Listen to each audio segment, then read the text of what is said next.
Hey guys, Scaz4. So WWE Battlegrounds just dropped on PS Plus this month, so everyone's been playing it. I've been playing it. It's not a bad game at all, but of course, me being a trophy hunter, I want to get all those precious trophies. Hardest of all is a trophy called Invincible. It's the only gold trophy that's actually in the game, but you have to beat 30 opponents in the Royal Rumble match on normal difficulty. Which is pretty difficult. I noticed it's the trophy that people have the least. I think it's sitting at something like 0.2 accomplish rate. It's pretty nasty, but I just managed to pull it off. So I wanted to share some of the tips that I use to actually get this, to help some other people get this too. Okay, so this is the start of the match here. I've already had the other 3 people come into the ring here. So this is the first 4 people. So the first thing you want to do, priority 1, is down here below your name. This is your crowd meter. You want to fill this up. The way you do that is above your name it'll show various moves and things like taunts, kick combos, punch combos, various moves. Do whatever it says there and you'll get points added to your meter and it'll fill up. If it ever shows something here that you just don't know how to do, feel free to pause the game, go into the controls, and look up how to do that move. Because you definitely want to get this filled up. This is number 1 priority. As you can see here, I already have it filled up right at the beginning of the match. The reason you want this filled is because whenever you get into a struggle match with another player, another wrestler, there'll be a little meter that comes up where you have to hit L1 and R2 as fast as possible. Whenever you're trying to throw somebody out or they're trying to throw you out, if you have this full, it gives you a boost to that meter. So eventually you're going to get in some sticky situation where somebody's going to grab you, throw you the wrong way, and you're going to get into a struggle match to have to save yourself to stay in the match. And that little boost might be just enough to keep your ass in the match. So this is very important. Now the next important thing is the power-ups you use. And really there's only one power-up that you have to care about, and it's this one. It's a tier 2 power-up called Speedy Recovery. You should have this at the beginning of the game. You don't have to unlock it in campaign or anything, but you definitely want to upgrade it to level 3. I think it costs $3,000 to get to level 2 and then another $6,000 to get to level 3, but it's worth it. You want this. You can choose whatever you want for the first and third tier ones, but honestly it doesn't matter because you should not be using them. You should only be using this level 2 one. You should be spamming the hell out of it whenever it's available, because this will put a regeneration effect on your character and you restore back life. And life is incredibly important because the less life you have, the easier it is for other people to toss you out of the ring. So whenever this is available, use it. The only time you should not be using it is if you're already at full health or almost at full health. But if you have at least half of your green bar gone, use it. You'll actually see in this video, I got beat up pretty bad and I was at 0 health for a while. I actually managed to climb my way back up to full health. Okay, so the basic strategy you're going to want to use is what I'm doing right here in the video. Is you want to avoid combat as much as you possibly can. I mean, it's dirty and it's really cheesy, but this is what you have to do to win this. I mean, you have to try to outlast 29 people. It's not fair. So you have to cheat and be dirty as you possibly can to get through this. The best technique I found is getting on turnbuckles. You walk over to the corner, you push L1 to climb up on the turnbuckle, and you kind of hide there as long as you can, just not taking damage, restoring your special. I've noticed the way the AI works in this game is when there's 4 people in the match, you and 3 computer people, is usually 2 of the computer people will team up. They'll partner up and start beating the crap out of each other, and then the third person will automatically target you and start coming after you. So what you do is you climb up on the turnbuckle, you make sure you have that person targeted. You click the right thumbstick to choose who your target is. You target them, and then when they get close to you, you hit square to attack them. Hopefully you knock them down, and then right after you knock them down, you climb right back up on the turnbuckle again, you do it again. Sometimes they'll actually if you're lucky, they'll bug out and they'll kind of just stand there and they'll watch you on the turnbuckle, which is great. If that happens, great. Just sit there, let it happen, let the other people beat each other up, drain their life, let your special regain while they're doing it. You want to avoid combat as much as possible. You can't use your specials while you're on the turnbuckle, but if your speedy recovery does pop while you're on the turnbuckle and it's safe, you can push L1 to jump down real quick, use it, and then jump back up on the turnbuckle, because the regain will still work while you're on the turnbuckle. But this is the basic strategy that I use, and you'll see, I'll show the match here in its entirety. Just avoid people as much as possible, regain your life as much as you possibly can. If you do get your special activated, I usually jump down and use it on somebody real quick just to drain their life and then go right back to the turnbuckle. If you do notice somebody that has 0 life, I'll usually try to throw them out. The easiest way to do it is you grapple. You get close to them and you hold down the cross button, and that'll make you pick them up and put them on your shoulders. And then while they're on your shoulders, you can walk over to the left or right sides of the ring and push circle, and you'll just throw them right out. There's no meter or anything. You just toss them directly out because they have no life. Do notice though that since you're on normal and not easy, that computer people will counter you a lot. So even if they have no life and you try to do the pickup, they might counter it. So be aware of that. So it might be safer just to stick with the turnbuckles and let everyone else do the work, but just kind of play it safe. Restore your life as much as possible. Wait out everyone, and you should have that gold trophy eventually. It'll be a long match though. This took me about an hour to do, but this is definitely the easiest and the safest way to get this done.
launches from the top turnbuckle. That wasn't even close. Ooh. What a combination. Oh my goodness. Hey, there you go. Speedy recovery. You're feeling fine now. You know what they say? The best offense is a great defense.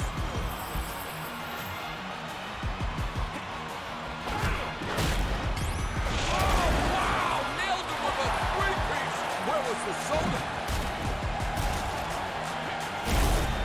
Eliminated!